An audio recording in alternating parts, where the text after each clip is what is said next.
To be more detailed, in terms of design, we'll talk about constructive alignment and student learning time as well as course workload.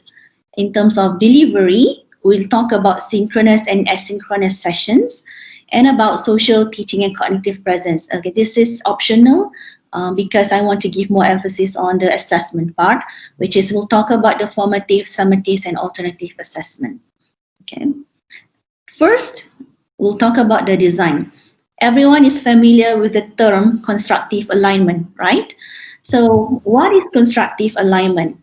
Constructive alignment means we can align the intended learning outcomes with our learning activities as well as our assessment and feedback. If you look at the screen now, this is an example about how we do the constructive alignment in the context of, I believe this is engineering course, if I'm not mistaken. Yeah? So first we have program learning outcomes or PLOs. This has been established by your respective department or your respective program academics. So from the PLO, we will extract several CLO, course learning outcome. So in this example, the CLO1 reads as apply theory of air traffic management or ATM to develop solutions for practical ATM problems. Okay.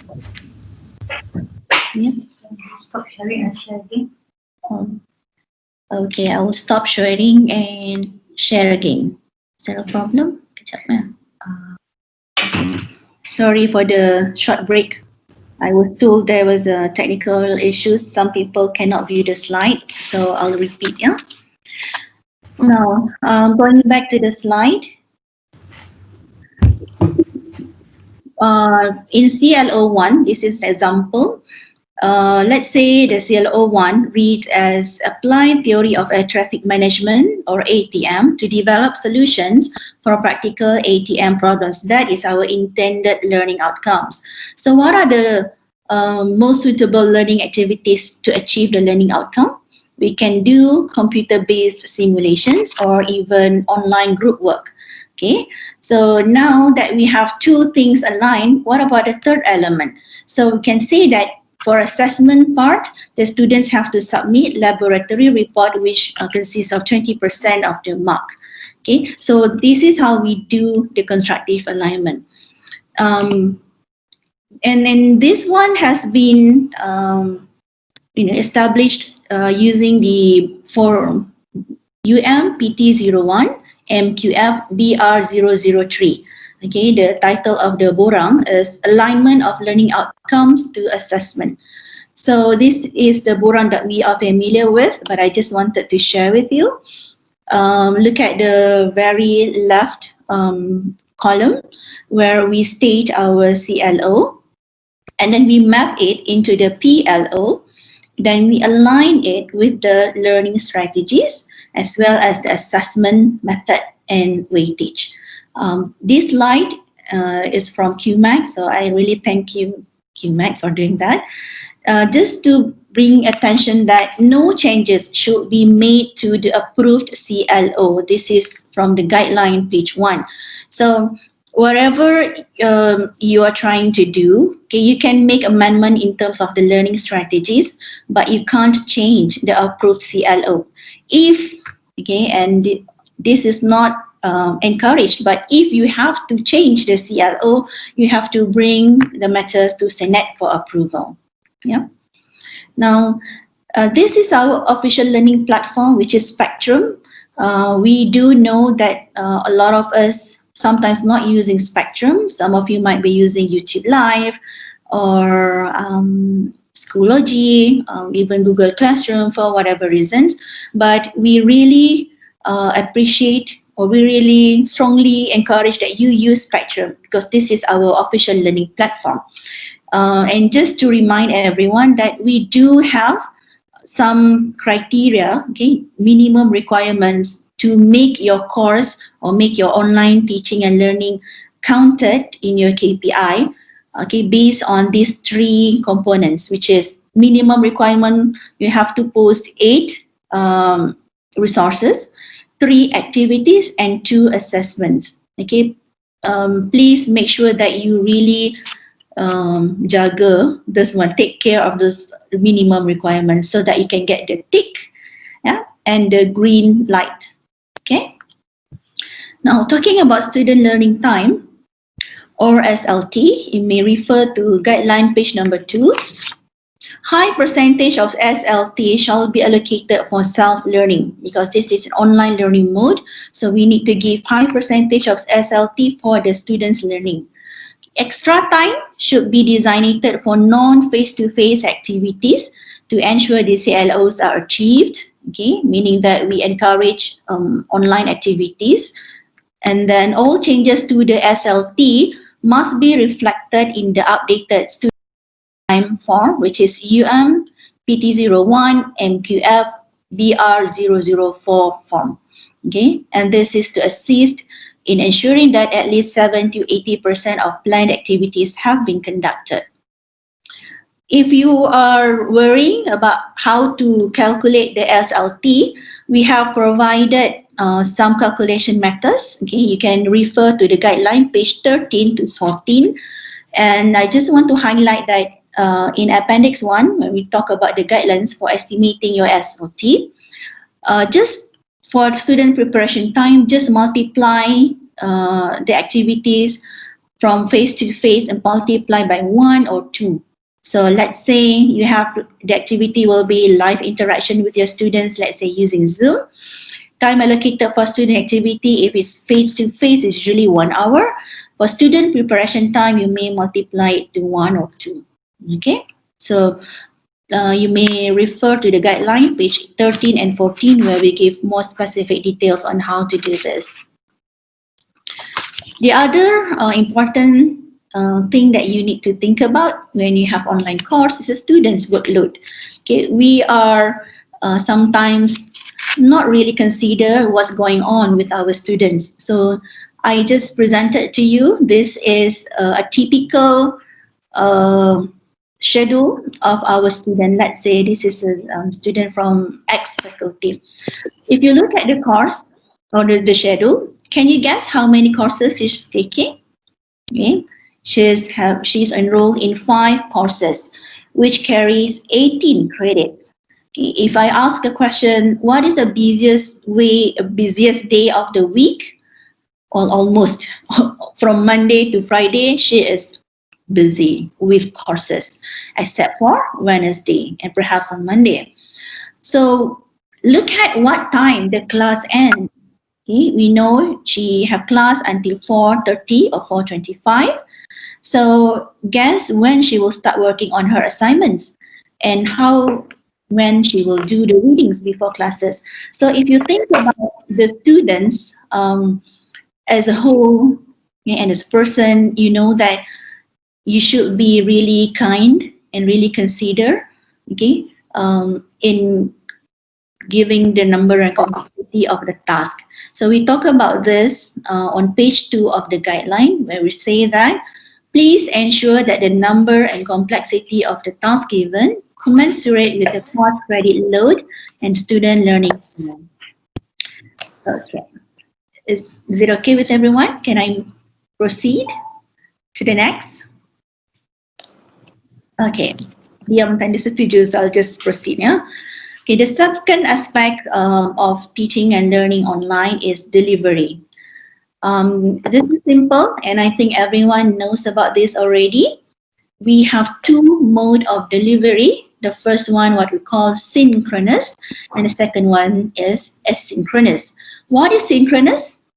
Synchronous is interactions that take place real time, meaning that when you have a session, let's say a class online, okay, using Microsoft Teams or Google Meet, okay, so all students and you as instructor will be at the same platform at the same time, meaning that if your class starts at 8 o'clock in the morning, everyone will be there in the Google Meet or in the platform that you choose, Microsoft Teams, for example, right on 8 o'clock.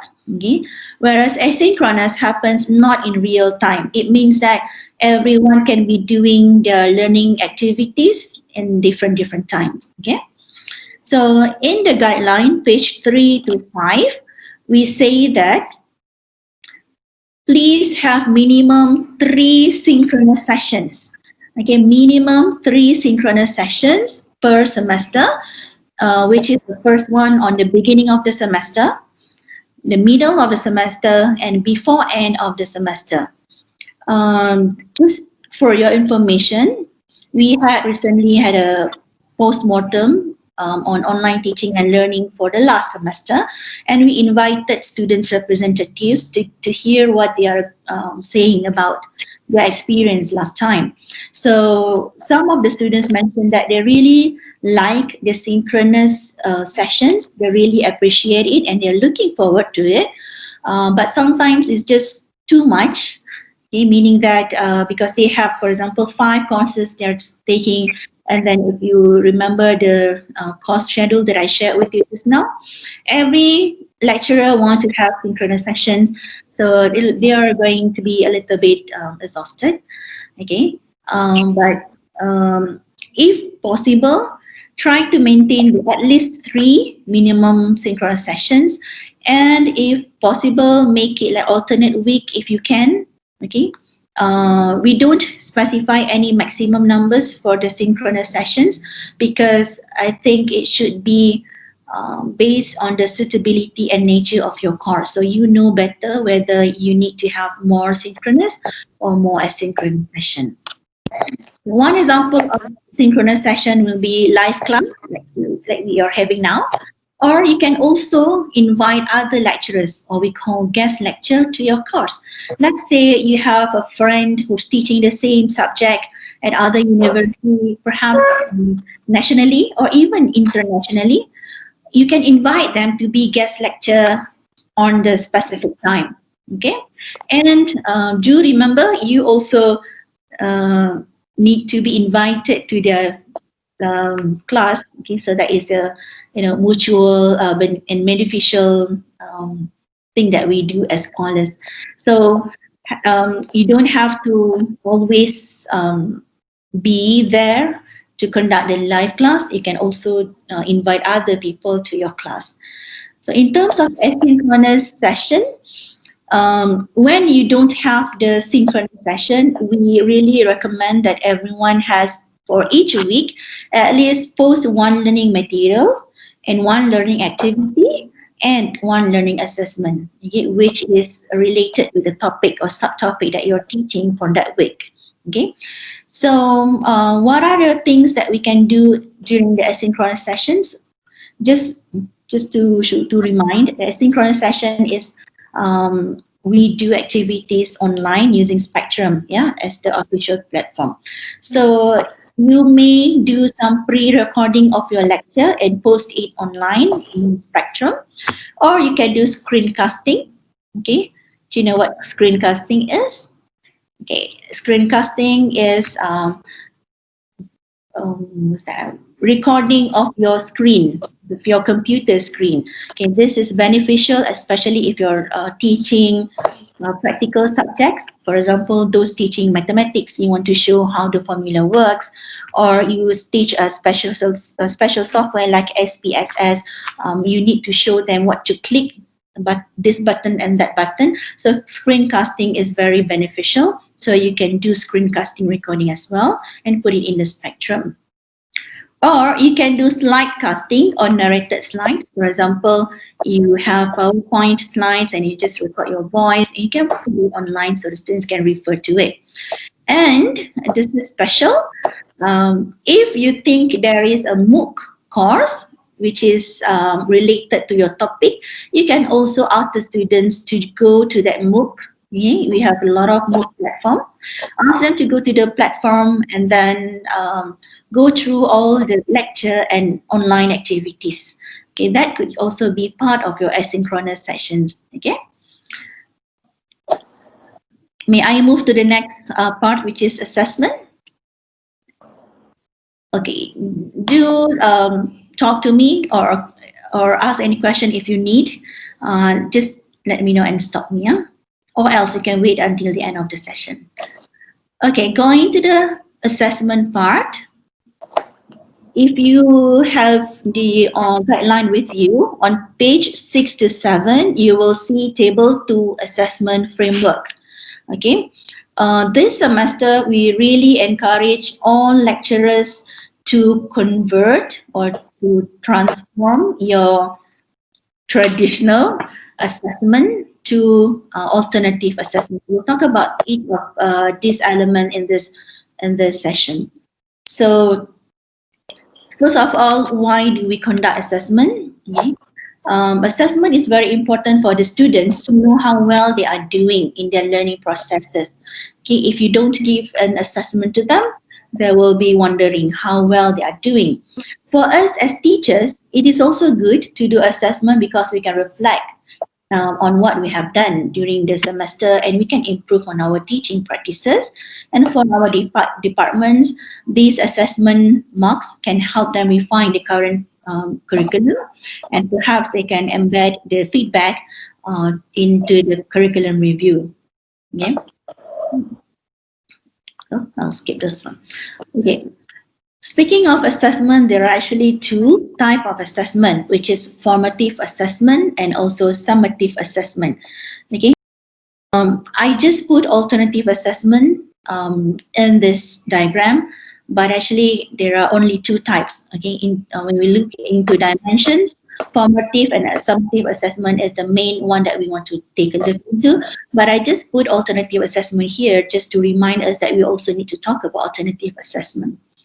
Now, what is formative versus summative assessment? Okay, I'm sure everyone is well versed in this, but just to refresh our minds, okay, formative assessment occurs before or during instruction. Okay, it means that whatever assessment that we are doing before the end of our session ends, that is called formative assessment. For example, let's say our class starts at 8 and ends at 10 o'clock in the morning. So whatever assessment that we do with our students within the time 8 a.m. to 10 a.m., that is considered as formative assessment. Okay, and this is quite contrary to summative assessment. Summative assessment occurs after instruction, meaning that if we take example the 8 to 10 o'clock class, it happens after 10 o'clock. Okay, or at the end of the semester, or at the end of the month, end of the week. Okay, it depends on how what kind of time frame you would like to refer to. So we do formative assessment, and in we say that formative assessment is assignment, okay, or continuous assessment. Okay, and for formative assessment, we should give the students descriptive feedback. Okay, this is contrary to summative assessment, where the feedback type is evaluative. Okay, what is descriptive versus evaluative feedback? So descriptive feedback is when you give, I can say, qualitative feedback, like, okay, you're doing well in topic A, but you should improve more on topic B. That is descriptive feedback. Whereas evaluative feedback means that you are attaching judgment. Okay? For example, you give them score or grade A, B, C instead of giving them qualitative comments. Okay, so that's why we would encourage to give formative feedback, okay, during the formative assessment. I'll talk about that why, but just to share with you some examples of formative assessment, you can do quick quizzes, okay, during the class time, or you can do some observations. You can also do exit tickets, writings, or also brief essays, or even drawings. Okay, so these types of formative assessment can happen during the class instruction. You don't have to wait until end of semester to get the students do this. Okay, whereas for summative assessment, usually it is more formal. and it will take the form of end of semester exam or end of topic quiz. It can also be national or international exams if you have the exam. Okay. Now, I just want to highlight to you, it is very important to provide feedback to your students. There are two types of feedback. One is called formative feedback, and the second one is called summative feedback. Excuse me. So formative feedback is given while the students are in the class, okay, and it tells the student how they can improve their learning. Whereas summative feedback happens after the class has ended, and it tells students how well they are doing on what they have done. For example, the midterm or the final exam, okay, on or end of semester exam. So it is more encouraged that we give formative feedback instead of summative feedback, because if we give summative feedback, okay, students won't be able to use your feedback to improve their works. Okay, whereas if you give them formative feedback, which is feedback given during the instruction, they can or they have time to improve themselves until they meet the end of semester exam. Okay, so that is much more preferred than summative. Anyone has question? I heard some noise. Okay, I'll just continue. Now, again, let's refer to Table 2, Assessment Framework. We have talked about we have talked about the formative or continuous assessment as well as summative assessment. Now, let's go to the 5 dimensions of alternative assessment. Okay. As I mentioned earlier, we really encourage everyone to do alternative assessment and not so much on summative assessment. Okay, so I'll talk about the 5 dimensions of alternative assessment and see whether you can change your existing assessment into alternative assessment. You still have time to do it. Okay. Now, what is alternative assessment? Alternative assessment is also referred to or called authentic assessment or comprehensive assessment.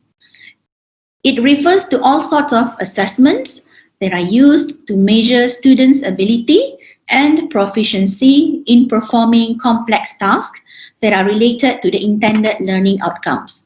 Okay, it sounds a little bit complex, but I'll show you it's not that complex later in my slides. And I would like to highlight to you, if you have time, please click on the URL given in the slide. And we have at edX website, you can find a book, an ebook that you can download. The title is Redesigning Assessment for Holistic Learning, a quick guide for higher education. In this ebook, we shared, if I'm not mistaken, 38 or 28 case studies on how you can apply alternative assessment in your own course. In this book, we talk about the 5 dimensions of alternative assessment and how many lecturers have applied in their different fields, some from medical faculty, engineering, language, and so on. So I hope that you can get some ideas from the book. Just click on the URL that we have portrayed in this slide. Now, if you look at the alternative assessment, it might be a little bit complex, I mentioned, right? But try to make a comparison between alternative assessment and also traditional assessment. Okay, this table is a lot to digest, I know, but look at some of the points that I'm going to talk about. First, traditional assessment, okay, is usually one-shot test. Okay, for example, final exam, mid-sem test, okay, that is one-shot test.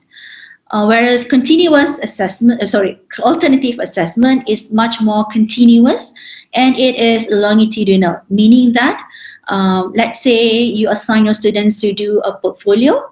Okay, you can set the task in the beginning of the semester, and they have time to complete the portfolio until, let's say, week number 10.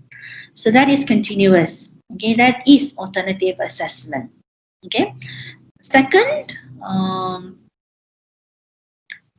let's look at number 1, 2, 3, 4, 5. Okay, point number 5. In traditional assessment, no feedback given to the learners. Okay, as I mentioned, this is like a summative assessment. Whereas for alternative assessment, we as lecturers give feedback to our learners because we can see the progress. Okay, if you apply alternative assessment in your course, you can, if you want, okay, you can give the students time or opportunities to enhance their submitted assessment. Okay, I know not many lecturers are keen to do this, but I'm speaking from experience, I did this. For example, one of the assignment in my course is on presentation. Okay, presentation of one of the topics.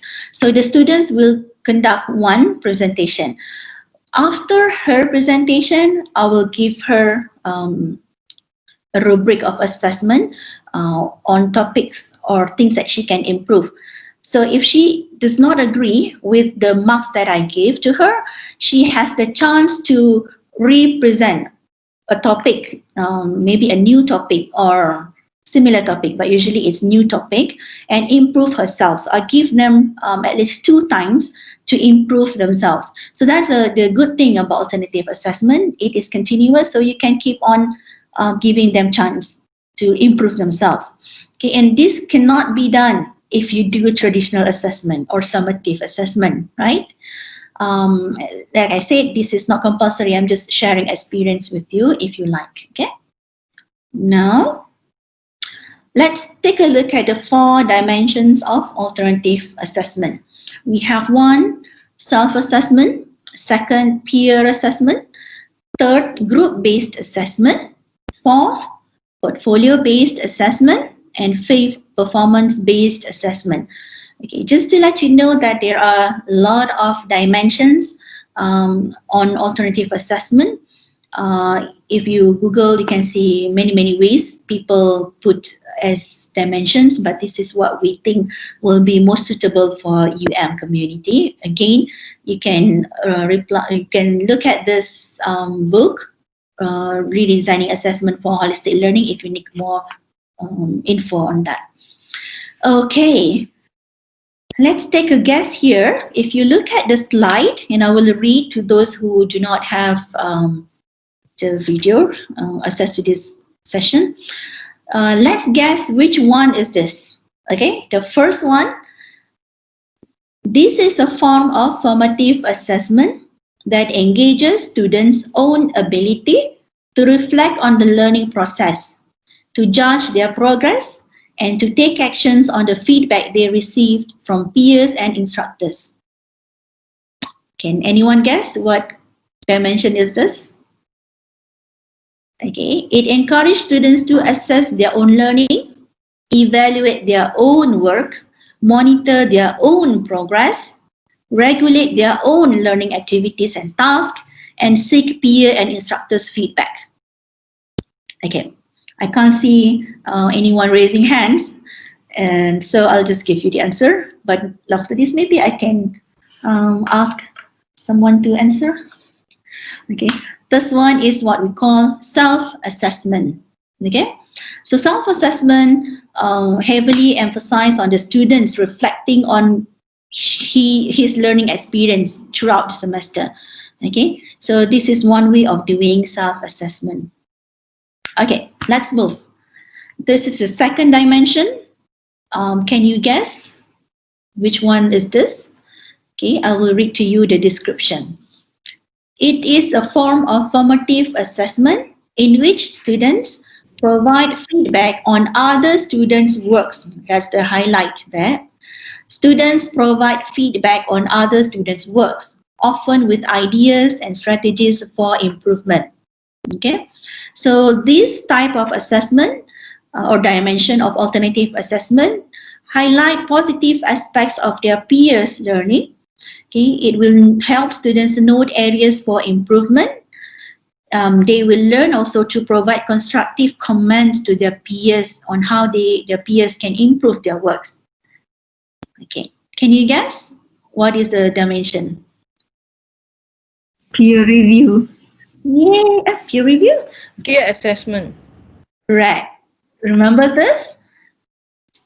Peer assessment, but good attempt. That's almost hampe. Okay? Okay. The next three slides, you can guess whether it is group-based assessment, portfolio-based, or performance-based. Okay? Ready? One, two, okay. The third one. This is a form of assessment that is based clearly on defined tasks that students need to complete or perform. Okay, so there is a task that you want them to complete or perform. It can be process oriented or product oriented. Okay, I'll give you an example. Uh, if you are teaching at, let's say, pusat kebudayaan, okay, or pusat sukan, okay, or any course that involves psychomotor movement, you will probably need this type of assessment. Okay, so the focus of this assessment is for students to complete or to perform a certain task. For example, in pusat kebudayaan, forgive me if I state this wrong. I imagine that you may probably teach students certain type of dances. Okay, or in pusat sukan, maybe you ask the students to do some kind of movement, and you will provide some feedback based on the movements. So you will apply this type of assessment. Okay. It encourages students to apply knowledge and skills in real world context, encourage them to be creative, and it will also stimulate soft skills upon task execution. Can anyone guess the dimension? Performance-based assessment. Yeah, thank you so much. May I know your name, please? I'm Mei Chan from Department of Nursing. Okay, Dr. Michan. Thank you so much. Okay, I don't have any small gift for you, but you are one of the good students as well. Thank you, thank you. Listening to you is very informative. Yeah, Oh, learning from you. Thank you. oh, thank you so much. All right, we have two more assessment. Okay, I will read the description and try to guess. Yeah, this is a form of assessment that assess the work of a learning group in completing a task. Okay, I have highlighted um, the highlight or the keywords. Okay, this is very useful if you want to assess teamwork or collaborative skills among group members. Okay, and usually what you want to assess, okay, let's say you have a rubric. Okay, there are four things that you may want to evaluate on. The first is the level of engagement or involvement of a student in the whole teamwork exercise. You may want to evaluate their quality of contribution or their negotiation skills or their ability to influence others. Okay. A lot of us do this a lot. Okay. Can anyone guess what kind or what dimension is this assessment? Group-based. Group-based assessment. Thank you so much. May I know your name, Doctor, Prof? Dr. Orland from Beauty Environment. Dr. Thank you so much. Okay, we have one from nursing. In the very beginning, I know Dr. Foni from education. Okay, has answered the question, and this one built environment, right? Yes. Okay, congratulations, you got it all. Okay, may I suggest to everyone, okay, when you do group-based assessment,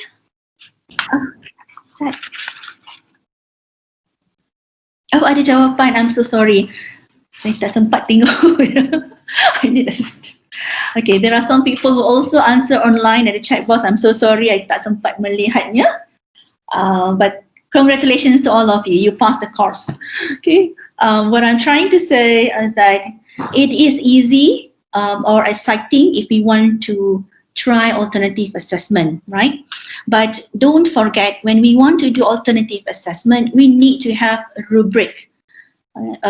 It is not fair for the students to not be able to know what they are being assessed on. For example, group-based is one of the most neglected example, okay, neglected ways. Okay, we always ask students to do presentations in group work, for example, but we don't really tell them what are the things that we are going to evaluate them on.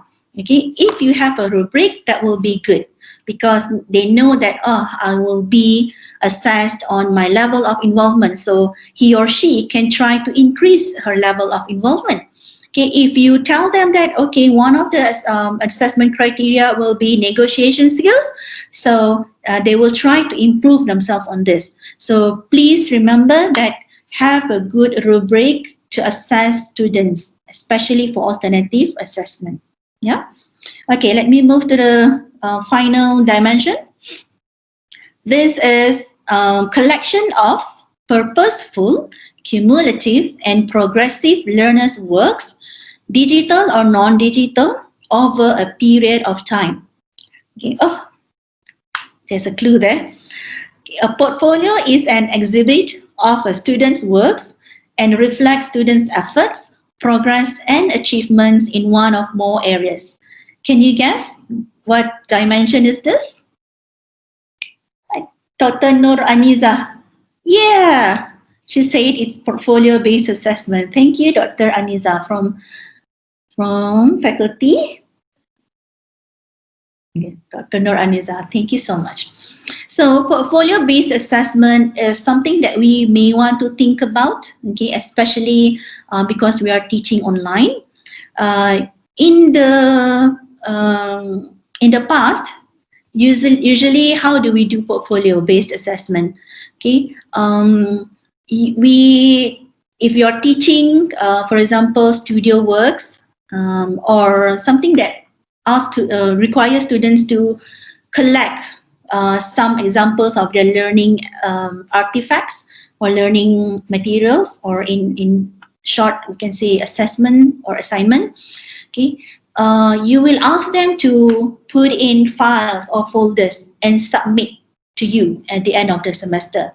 Okay, now that we have more experience with technology, we can do this portfolio-based assessment using digital or online technology.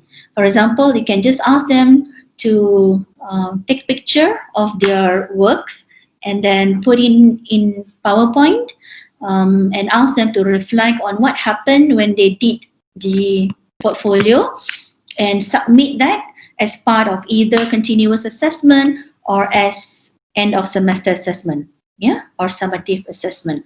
I believe that colleagues from Alam Bena, perhaps from engineering, medical, well, especially, yeah, medical, okay, education as well, anything that related to having students to compile evidence of their learning, you can use portfolio-based assessment, okay?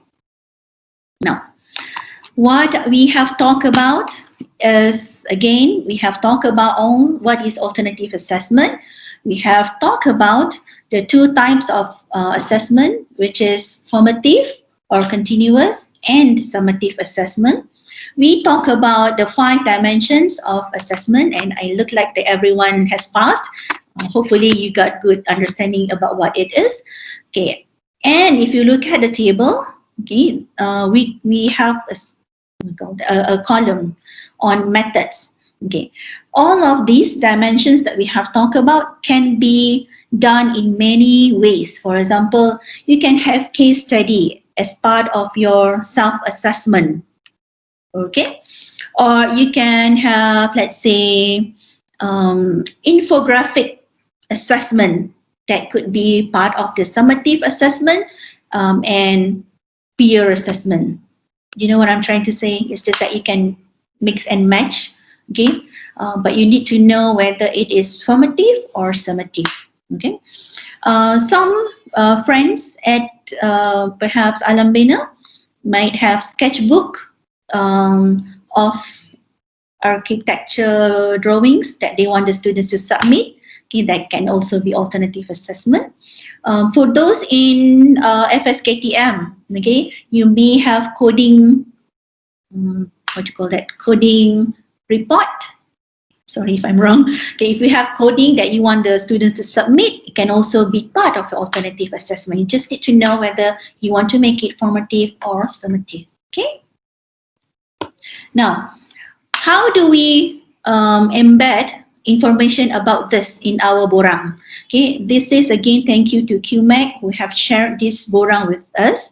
Under the maklumat kursus untuk semester or penggal semester, you can look at the very last part, which is detail of assessment weightage. Okay, you can see that the assessment weightage can be divided into two. Okay, and this will not change. Please don't change this. If you need to change this assessment weightage, we have to bring it to Senate for approval. Okay, so we have continuous assessment 60% and we have final examination 40%. Now, this is usually what we do if this is face-to-face class. But for this online class, and now that you know the formative versus summative assessment, you know that the peperiksaan akhir or final examination, which carries 40%, can be or is actually summative assessment, right? Thus, you can change the methods, okay, or dimensions of alternative assessment in the detail of it. In this example, if you can look at the slide, this particular lecturer have 60% continuous assessment stated in her maklumat kursus. Okay, so she has 10% for in-class test, which will take place on week 4, 10% for online quiz on week 5, and then she has 20% to submit assignment, 20% on video presentation. Okay, that is 60% for continuous assessment. Okay, continuous assessment equals to formative assessment. Please do not forget. And then she can change her final examination details. Okay, it's still 40%, but instead of final exam, she has case study report 20% plus take-home exam 20%. Okay, I hope this is clear. Okay. Now, I just want to highlight few things from the guideline that may be of your interest about online assessment. As I mentioned, we really encourage everyone to do alternative assessment. Okay, try not to do final examination online. Okay, not to repeat what we have done in the past semester. Now that you know what alternative assessment is, it's not that hard, right? It can be done. Perhaps it's more easier to do alternative assessment rather than final exam. Okay, so there are 3 things I would like to share with you from the guideline, page 3 to 5. For formative assessment, weightage for each continuous assessment and final exam must follow the approved weightage as in the Borang 5, BR005. So any changes to the weightage must be approved by the Senate. Okay, may I suggest to everyone, don't try to change the weightage. Okay, otherwise you have to go through a long process to get it to Senate. Okay, just do to change the dimensions and change the methods of assessment as we just shared just now. For final examination or final summative assessment, it can be conducted at any time at the end of semester. Okay, it doesn't have to be, okay, what it means that it doesn't have to be on the week where we have said exam week. Okay, it can be done once you have completed your lessons or teaching, but you have to put it under summative assessment. Okay, for alternative assessment, please be sure that replacement of the final exam with alternative assessment requires the approval of the vetting committee at your jabatan and faculty level, meaning that the process when you want to make the alternative assessment as part of the final examination, as usual, okay, as what we did with final exam, we usually bring it to the vetting committee at our jabatan and also at our faculty, right? So the same thing goes for alternative assessment. Okay, as final or summative assessments. So this will requires vetting committee approval. Okay, and please be sure that whatever alternative assessment methods that you choose, make sure that it constructively aligned to the CLO that has been approved. Okay, and if possible, it has to be similar to the previous final exams. Okay, you can refer to page 3 to 5. We talk about it more detail. But what I can say briefly, what it means is that, let's say last semester you had final exam, or not last semester, when you had face-to-face session, you have final exam, and your final exam usually will touch on the or will constructive align with the CLO of the course, right? So similarly, you have the same thing with the alternative assessment. It has to be related to the CLO. Okay. All right. This is the end of the session. May I suggest to you, please take a look at our website at dac@um.edu.my. Look at the section with hashtag #UMTeachOnline. You can see some guidelines or readings there, or you can see some videos on how to conduct your online teaching and learning. We also have some infographics that you may download and share with your students. Okay. Again, we really need your feedback. Do let us know what topic you would like us to talk about, and we'll try our best to fit in our schedule. With that, thank you so much. And if you would like to have a Q&A, please let me know. Unmute your mic and just state your question. Thank you.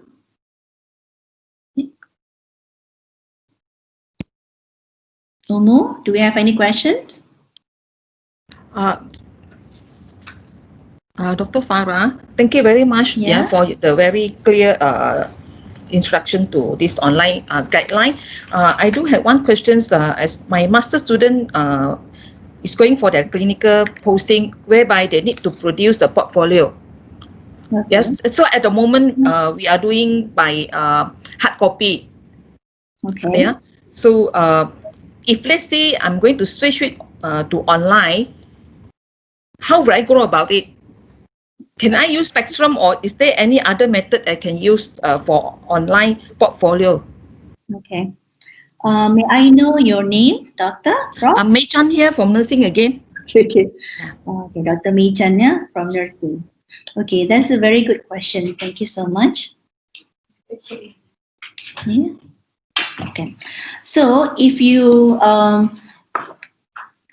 planning to do online portfolio, I will suggest that you can use many platforms available, or as simple as first, you can ask the students to do a blog.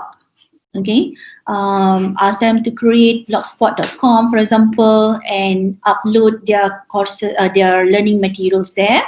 Or I have also in my class, I use Wiki, W-I-K-I, if you're familiar with it. So the students will upload their lesson plans, their pictures about what happened in the classroom, and also their reflections on the Wiki website.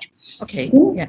Or as simple as ask them to do to compile everything in PowerPoint and just submit at the end of the semester if you want.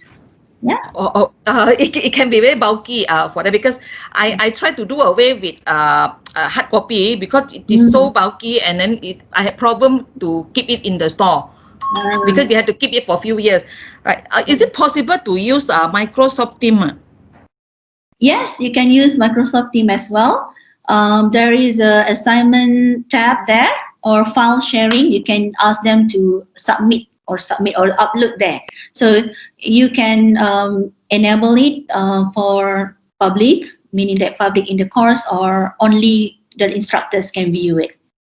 So each individual student, they have to create their own channel for portfolio, is it? Yes, that's correct. Okay, so that when they submit to you, okay, may I suggest to you is that still, because we are using Spectrum, create a submission, assignment submission in Spectrum. Okay. To submit to you the URL of the okay. compilation. Okay, thank you. So we'll you try can that. marks in Uh, them. Okay, any problem, I will come back to the addict spectrum clinic. Yes, sure. Okay, We thank have you, thank you. Yeah, month of October. Okay. Okay. We okay, have thank you. question. Thank you. We have question online. Dr. Leela. If formative assessment is done during class to gauge learning as it takes place and involves qualitative feedback, how do we account for percentage of marks allocated for continuous assessment? Okay. If formative assessment is done during class, how do we account for marks? Okay, okay. So thank you for the question, Dr. Leela. So formative assessment can be done either with grade or without grade.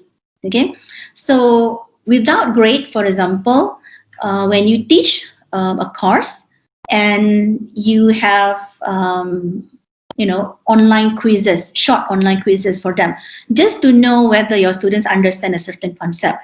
You may not take marks on that if you want. Okay, so if you want to take marks, which is the second approach, do screen capture, okay, and compile it and put it in the spectrum. Okay, what I'm trying to say is that whatever you do outside spectrum, try to capture it, compile it, and then put it in the spectrum so that you get marks. Not marks, a tick. Okay, remember the resource that I mean. In the spectrum, you can get a tick there. Okay, I hope that answered your question. Okay,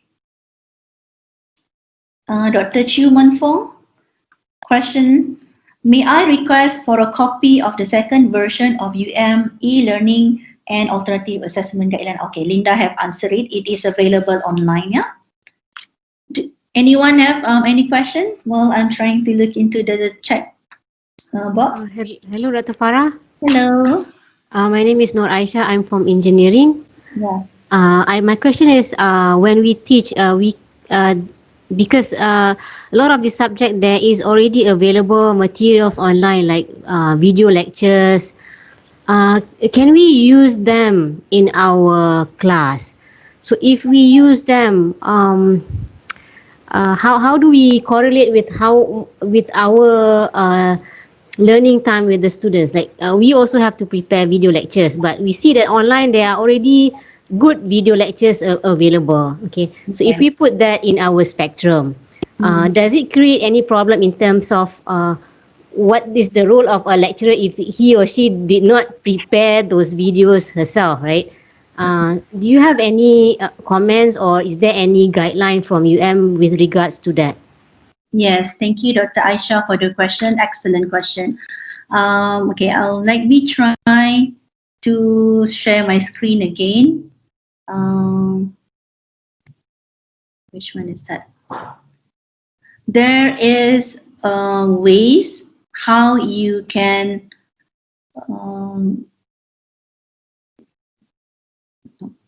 make it part of your class. Yeah. Okay. I'm trying to look at. Do you see my screen now? It's supposed to be the Chrome. So if you go to the guideline .edu.my, okay, look for Teach Online and Guidelines Book and Resources. Okay, this is the one. Okay, by the way, you can get the guideline from other guidelines here. So online teaching and learning. So there is a way for you to use or to count for the SLT of the students. Let's say, I think it's in the appendix. Okay, this is the one that I am sharing with everyone just now. So if you ask your students to watch a video, okay, let's say viewing uploaded on-screen material. Let's say you upload something or you upload a video and ask your students to watch it. You have to multiply the usual learning time with 1 or 2 viewing hours. Okay, so we say that each 5-minute or on average slide will take about 1.5 hours. Or if I can give a simple formula, it's like if you ask a student to watch 10-minute video online, that means your students are actually taking 1 hour for the SLT. So think about the calculation as well. Okay. So the simple answer will be yes. You can ask the students to watch the videos online. However, okay, as Dr. Aisha mentioned just now, she said that interesting thing.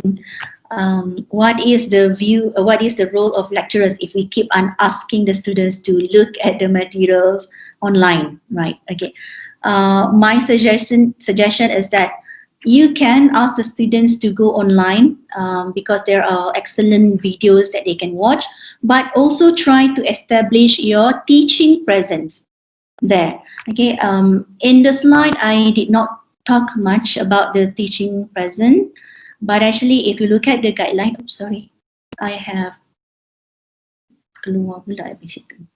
If you look at the guideline, you will see that you need to establish three things. Okay, one is called teaching presence, so that the students feel that you are there online, not just asking them to go through materials in the spectrum or just click here and there to go to the YouTube live, YouTube videos and so on. Okay, establish your teaching presence. So you must be there. Second, establish the cognitive presence, meaning that your intellectual is what the students want. They want to get interactions with you. They want to have Q&A session with you. So you have to establish that. One way of doing it is by having synchronous session with them, or have a online consultation hours. Okay, let's say this week you decided to have a synchronous session instead of the synchronous session. So during the asynchronous week or synchronous session week, you can say that if you need to talk to me or to consult me, please come to my virtual office hour on Wednesday and Friday at this allocated time. Again, it has to be done. Third, you have to establish social presence, meaning that they feel that they are not alone in their learning journey. Then there must be some kind of learning activities that involve them with other learners, or with you as instructor, or with the content or learning materials. Okay? Dr. Asha, did I answer your question? Yes. Thank you very much. Thanks. You're welcome. Assalamualaikum, Dr. Farrah. Waalaikumsalam. Hi, I'm Aziza from chemistry. I have a question. You see, during the MCO, we have already recorded our lectures, and for me, I've already in YouTube. So, do you think that I have to re-record videos on the lectures again? Although those videos somewhat are actually tailored during that situation, but the content is still the same. So can I just keep those videos and do something else, or do I have to re-record the materials again? What do you think? Okay, excellent question. It's almost similar to what Dr. Aisha have shared with us. Okay, let me go through my slide again. Okay. Of course, we don't need to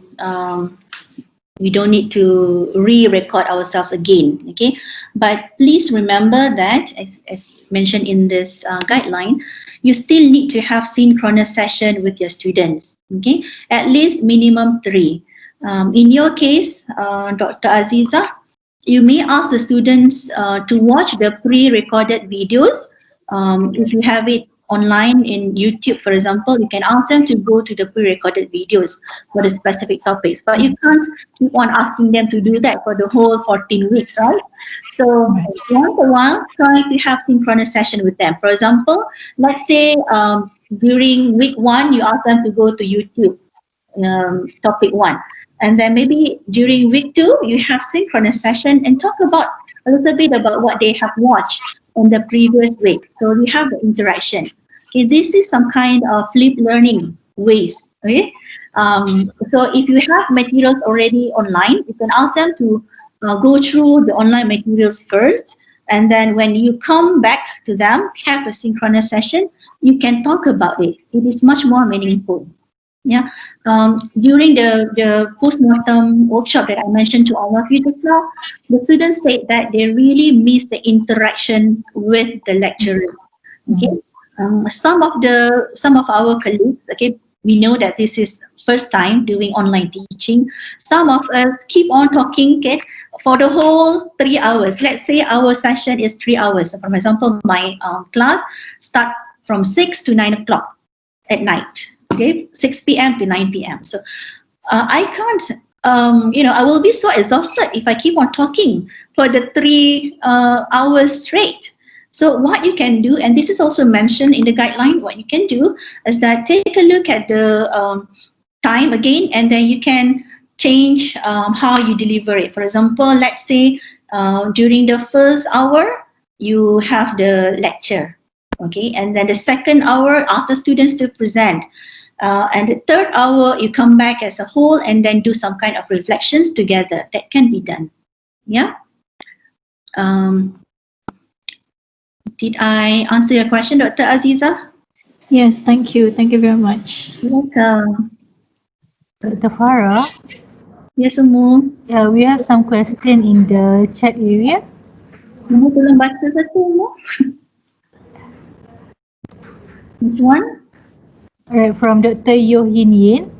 Can we conduct the final summative assessment after each main topic during the 14 weeks of semester, but not at the end of the semester? Thank you. Okay, thank you, Dr. Yo Yin Yin. Okay, this is a very good question. Okay, but we have to go back to the definition of formative and summative assessment again. Okay, so if you want to have the assessment for each topic of your week, yes, you can take it, you can consider that as summative assessment. Okay, but in our conduct, okay, in our learning situation, this is still considered as formative, because summative assessment meaning that you assess the students' understanding of the whole semester. Okay, if you want to make it final as equivalent to final exam, the assessment should be encompass all the learning topics from week 1 until week 14. That is summative assessment. If you want to take it as just assessment for end of topic, that is continuous assessment, not summative assessment. Yeah, I hope that answers your question. Dr. Yo Yin. Okay. Any other question? Hold on, let me read the second one. From Dr. Lila. So the same assessment involve both qualitative and quantitative feedback, or do we give a second assessment only for the purpose of grading? So the same assessment involves both qualitative and quantitative. Do we give a second assessment only for the purpose of grading? I'm not sure what you are referring to, Dr. Leela, but let me try. So assessment can contain qualitative or quantitative feedback, okay, or both, okay.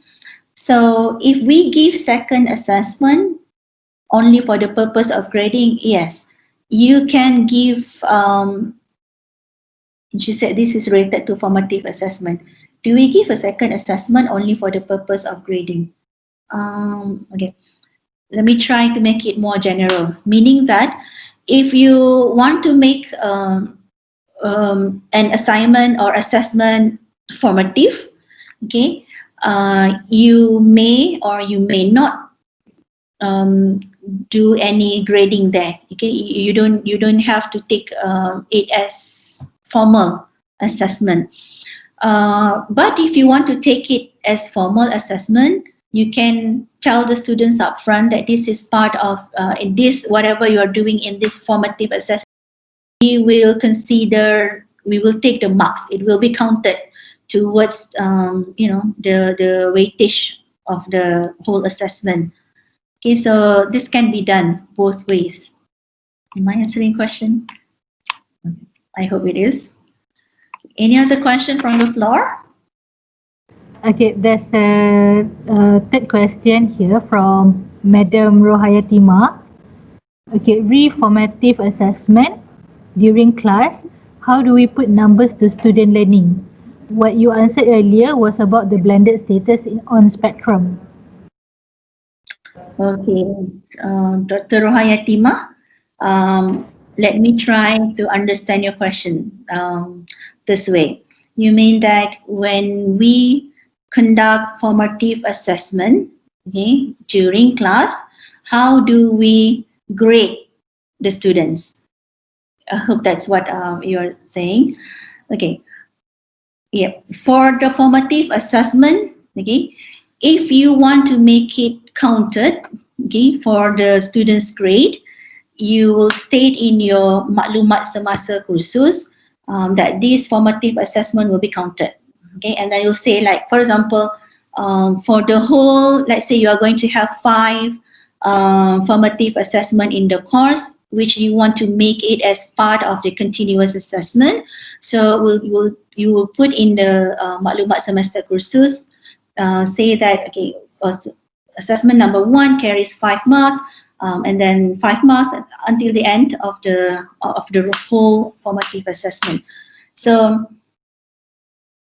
yeah, and this can be counted if you put the marks or you put the assignment submission in the spectrum. Okay, you know what I mean? For example, in the spectrum, you have to create 5 submission of assignment, and all 5 submission of assessment have its own grade. For example, 5%. If you want to make it as part of a formal assessment that you will be counted towards the student's grade, so you ask them to answer it, and then you grade them in the spectrum. Okay, and then you can get the blended status on spectrum.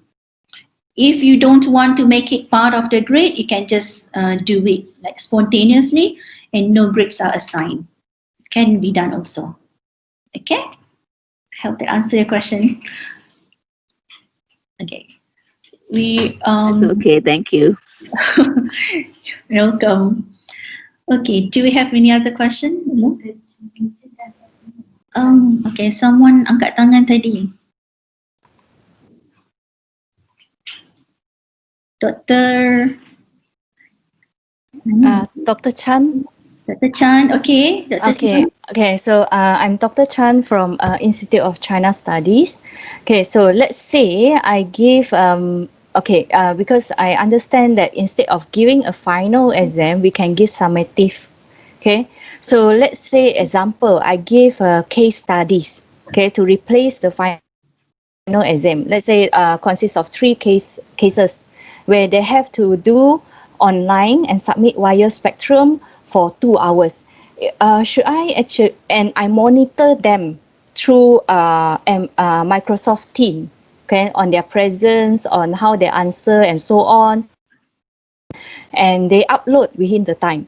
So is it considered as, should I put it in the SLT as final exam, or should I change the words to summative assessment in this case? Okay. Thank you for the question. So you are saying that you plan to do to ask the students to answer 3 case studies at the placement of the final exam. So whether this can be considered as final exam or summative assessment. Yeah, because they upload through the Spectrum for meaning for the answer, and they are given a timeline same as final exam. Let's say 2 hours, and these are being monitored through Microsoft Teams on their present. The final exam is equivalent to summative assessment. Okay, so whether you refer it as summative assessment or final exam, it is the same thing. Okay? So there is no problems in using both terms. And the second part that you was asking is that can it be done if you want to make it as part of final exam online using Yes. or Spectrum, right? Or should I write it, let's say, as in the SLT, should we actually change it to summative or should we stick to the names of final exam? Okay. This Mm. one, okay, let me try to find the form. I think this is more likely QMAC should answer this. May I get your, okay, I dare not to talk about the forms because it's, it's more official. May I get your email and then we'll get back to you? Sure. Maybe I email to you on Okay. that. Okay, so that will be easier. Okay. Okay, and now other questions also related to the teaching, because yeah, I agree that we must show our presence to the students. So what I have done last semester is that I did a pre-recorded lecture. Okay, so and at the same, so I uploaded this 4 days before the lecture time. Then after that, I have a synchronized sessions with them. Okay, so to actually summarize, let them ask the answer, let them ask the questions and so on. Okay, so after they read the or they listen to my pre-recorded lecture. So if that is the case, if we were to change the SLT to, let's say, the pre-recorded lecture is like 10 minutes equivalent to 1 hour, that will actually jet up the numbers of hours in the SLT, right? Because I did it every week. Mm. Okay. Mm. Okay. Mm. Again, this one will be under QMAC. I dare not to answer, Yeah. but I will get your question to QMAC if you Mm-hmm. don't mind to email me. Sure, no problems. Thank Mm. you for the question. Okay, thank you. Okay. So do we have any other sessions? Dr. Prof. Farrah? Camila is here. Yes. Prof. Camila. Okay, Prof. Camila joined our session. Thank you, Prof, for taking time to join us. Yes, please continue to the question, please. Dr. Farrah? Yeah. Yeah, Kiran here from QMAC. Dr. Kiran. Okay, since there's a question regarding the borang, maybe I answer here. It will be good for everyone else also. Okay, regarding when you have online, if you're doing summative exam, final exam, replacing it with something else. In the borang SLT, for final exam, it is still under summative. So in the same section, under summative assessment, you replace the final exam with the term that you are using. For example, if you are now using case studies, so you don't write final exam, you write the case studies, and then you put in the hours. Because in the form, for final exam, we use the term summative assessment.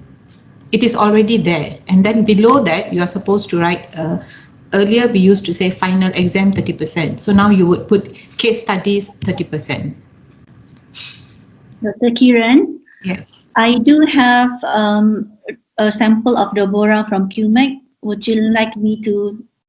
Could you share that then? Maybe yes. Okay, I'll show it. Yeah. Okay. Good to know that Dr. Kiran is here for the relief. Okay. It's been interesting. Okay. Let me share with you. Okay. So this is a borang on SLT. This is the one, Dr. Kiran, yeah? Student learning time form. Okay, the first section is teaching learning. The second section is on the assessment, I think. Second page. Yeah, the first page is this one. Second page ada?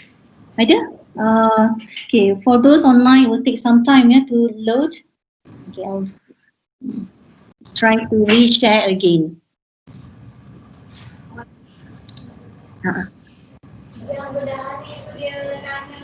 Can everyone see the screen? This is Borang student learning time. Yeah, okay. If you go to the second page, yes. So on the penilaian, we look at the second page, penilaian summative, and the summative assessment. Yeah, previously your form would be a final exam. So now in this case, since it's online, you can change it to whatever method you are using. So that means this is the case study report. Yes. They just say that this is 20% and this is how they count it, right? Yes. So I think this example will answer the question earlier. Okay. Thank you, Dr. Kiran. Did that answer your question, colleagues? Yes. Thank you. Thank you. Okay, I guess there is no one. I'm trying to unshare, stop sharing. Okay, the session is almost over, 11:35. So may I invite everyone to invite your friends to join our webinar. The same topic will be discussed tomorrow until Friday. So please encourage your friends to join our webinar. We call it virtual roadshow. So if you have questions that we could not answer, we will refer to respective center. For example, Dr. Kiran, we are so fortunate to have her today, and also Prof. Kamila is also here. So do tell your friends to join the webinar for the rest of the week. And if we can't answer your question, you have specific question, do email us, and we'll try to forward it to respective center. Yeah. With that, thank you so much. Thank you everyone for your attention. I hope that this session is beneficial to all of you. And please remember to provide feedback, which I have shared earlier. Do let us know what are the topics that you would like us to talk about in the rest of the semester or the rest of the year. Okay, thank you so much. Umu? Yes, Dr. Farrah. Okay. Can they get the URL for the form? Yeah, Linda already put it in the chat area. Okay. With that, thank you everyone, and see you tomorrow. Bye. Bye. Bye. Bye.